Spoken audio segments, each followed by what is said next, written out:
Hi, welcome back to another video where I attempt to draw something other than flying heads. And today we'll be diving into poses and gestures.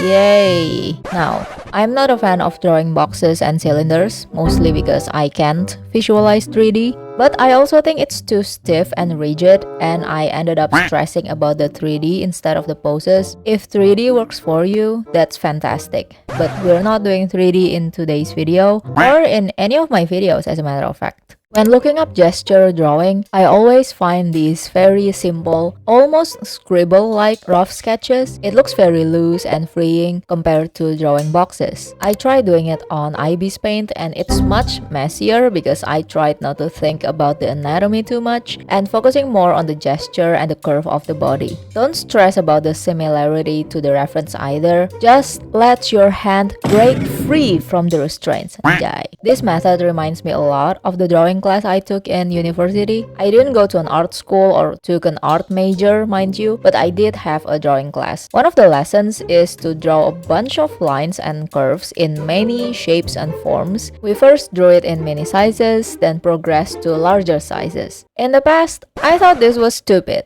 but now that I think about it, this is to loosen up your hand before drawing more complicated things, because our hands are not as flexible as we thought they are, especially if you're a complete beginner at art. And I think the same goes for gesture drawing. We're getting our rigid hands used to drawing dynamic poses by drawing messy and loose lines. Some gesture drawing have very few lines and focus more on the curve. You can try that if you're into cleaner sketches, but I like doing the super messy sketches like this because I can just go crazy. For the sketching brush, I'm using felt tip pen heart because it's lighter and not a clean type of brush. It doesn't have pen pressure either. I don't like using pencil brushes or even my usual flat watercolor opaque because they're too restrained. I think that's the right word. For the pose references, just type in dynamic poses on Pinterest and you'll find a ton of different poses. Personally, I like using ballet dancers pictures because the poses are always so beautiful. As I mentioned, don't worry about the anatomy. Just move your hand around. If it doesn't look like the reference, that's okay. Screw similarity. Draw as freely as you can, but within limits. I set some limitations for myself. I have to at least pinpoint the joints. I draw the joints into circles, then draw the limbs into kite shapes, I guess, which tapers as it reaches the joints. I still work from top to bottom, drawing the head first, then the shoulders, the arms, the torso, then the lower body. Before I forget, I'm not a professional artist, nor did I go to art school, like I mentioned. I'm just showing you a method that works for me, and hopefully it works for you guys as well. Anyway, if there are overlapping limbs, just bypass it. As long as you know which parts are overlapping, it's all good. Again, the focus is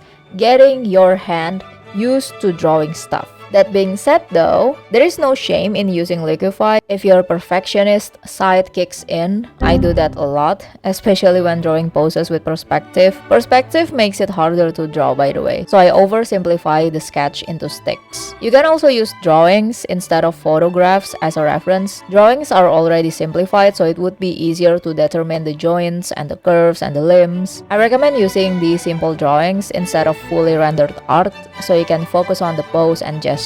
Draw several poses until your hand doesn't feel as rigid, or until you can turn your brain off just a little and draw naturally instead of having a mental step-by-step list on what to draw, if you know what I mean. You don't have to draw hundreds of poses a day. I mean, if you have the time and energy, go for it. But just draw a few poses when you have some spare time. Each pose only took me around a minute or two. It's quick and easy, just the way I like it. Don't clip that out of context. Oh, and you don't even need an iPad or computer for this. Just use a pen or pencil and a piece of paper. You can call it a day and leave it like this, or continue with drawing the cleaner sketch. Now, when I say cleaner sketch, it doesn't mean a super clean one or even a line art. No, keep using the same loosey-goosey brush and stay zoomed out. We're just adding more volume and clearer shapes to build the body. If it's too hard to draw the body immediately, draw circles and sticks first,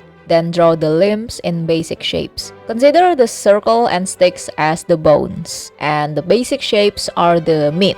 The meat. Yes, I'm not drawing the hands and feet properly because we should focus on the overall pose and gesture instead of the details. No, I'm not making shit up because I don't want to draw hands and feet, okay? By the way, if your cleaner sketch is not clean or you still find yourself scribbling, that's totally fine. It's completely normal, especially when drawing challenging poses like the one I'm drawing now. As long as the shapes are clearer than the rough sketch, you're good to go. And anytime you have difficulties drawing the limbs, draw the joints and bones first with circles and sticks, then fill them with meat.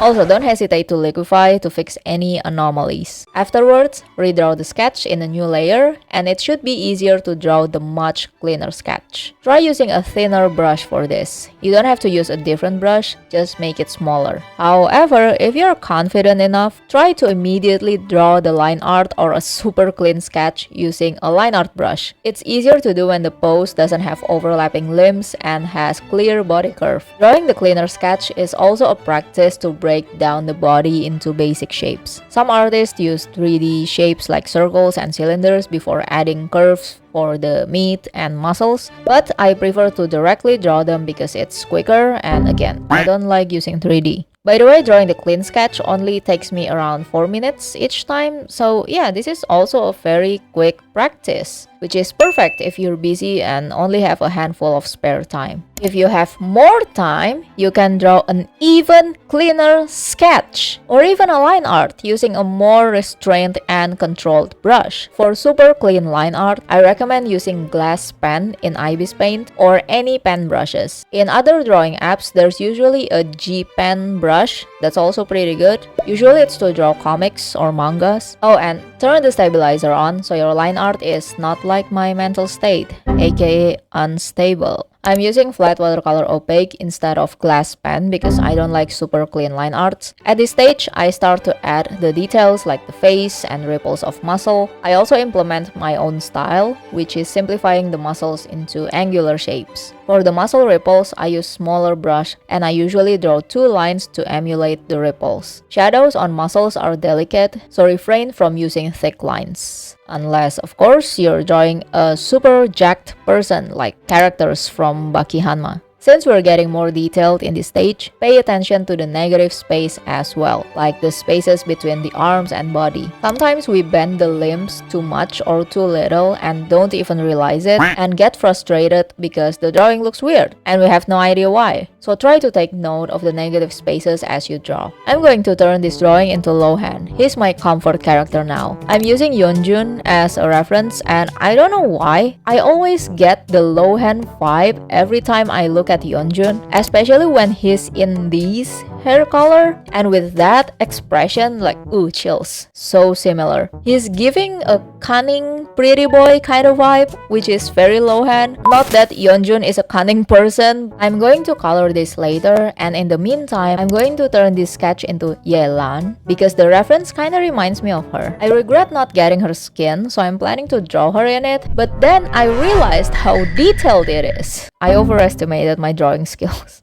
So, you know, maybe have the simplified version of it, I guess. I think I need to redraw this in a different layer so I can draw her hands and feet properly. Drawing the anatomy requires a different practice because it's more detailed than the poses and gestures. We would need to learn the bone structure, how they work, how to simplify the shapes, all that jazz. But don't stress yourself too much about it in the gesture drawing. Gesture drawing is all about capturing the dynamic movement in poses rather than an accurate anatomy. And lastly, I colored the Lohan drawing. This has nothing to do with the gesture drawing, obviously, so I won't be talking about the coloring and rendering in this video. I don't pay much attention to the face because I want to focus more on the body. My mistake in this was adding the scars in the sketch, so it's harder to render. I painted over the scars and had to redraw them, so refrain from adding details before you render. Considering his position as the vice captain of the Knights of Euphonius and his love for battle, yes, I do think Lohan would have many scars. If you want to learn more about coloring and rendering, check out my other videos. I have made coloring and rendering videos recently, you can check them out. But anyway, thank you guys so much for watching and I will see you in the next video. Bye!